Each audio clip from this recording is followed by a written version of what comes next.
This is the Italian Real Estate Podcast. It's here to help you with the ins and outs and basics of Italian real estate, presented by ItalianRealEstateLawyers.com.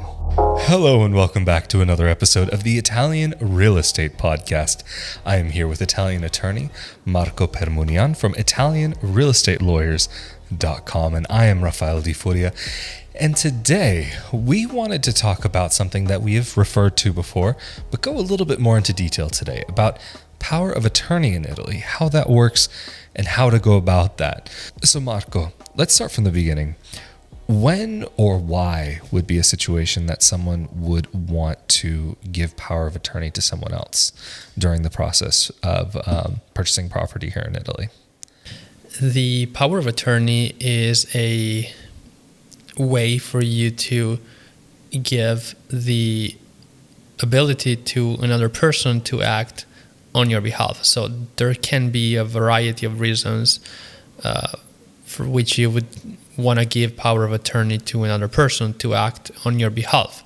People, for instance, who don't want to travel to Italy, those people would rather give power of attorney to a person that they trust or to an attorney to handle the real estate transaction for them. But there can also be other reasons for a person to want to give a power of attorney to another person.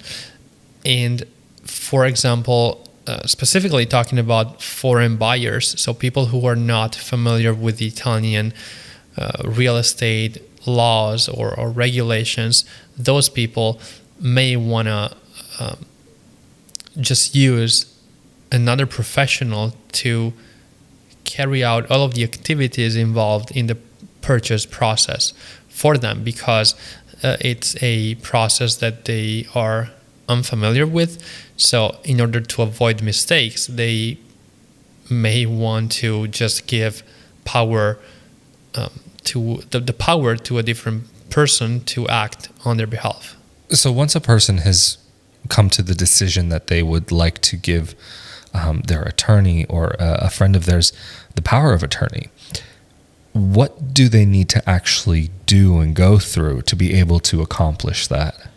First of all, I just wanted to clarify for our audience that there are different kinds of power of attorney. So the special power of attorney that we are referring to in this episode is different from the general power of attorney, which is a document through which you normally appoint a family member to act on your behalf on any matters without any limitations. So that's called general power of attorney, which is normally given to a person who you really trust and who can handle any matters in Italy for you.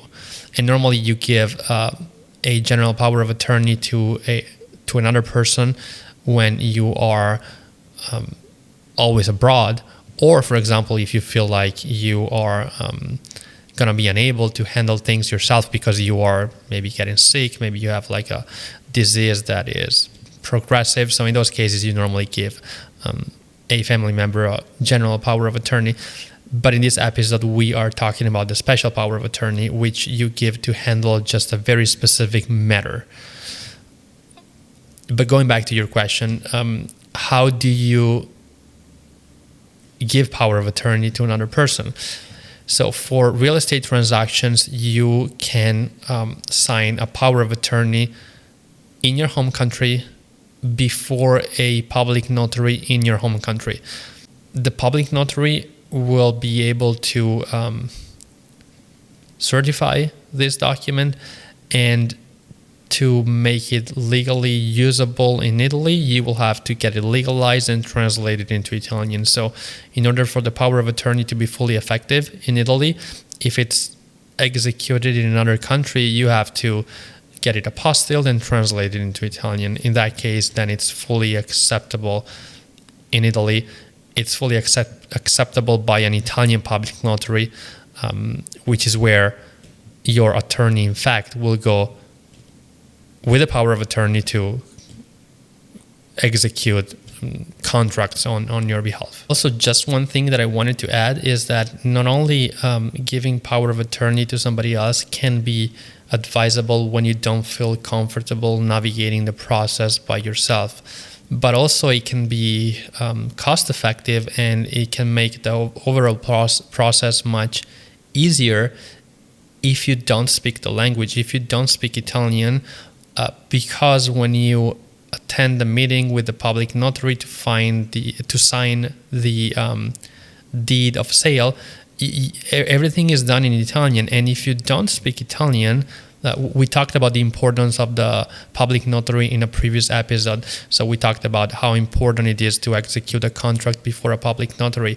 and which means that it is important that you understand everything that's going on at the meeting with the notary.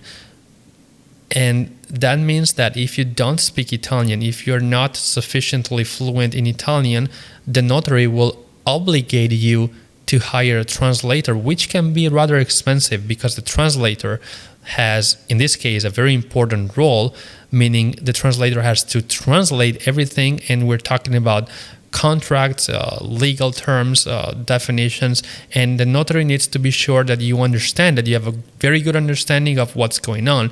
So that's why a translator would be necessary, but you can bypass this problem by appointing somebody else, an Italian professional who speaks the language and who can execute contracts on your behalf. So that makes the process easier and less expensive. So because going to a notary is necessary for giving power of attorney, you mentioned in a previous episode that if you are not an Italian citizen and not in Italy, it would not be possible to go to an Italian consulate for this.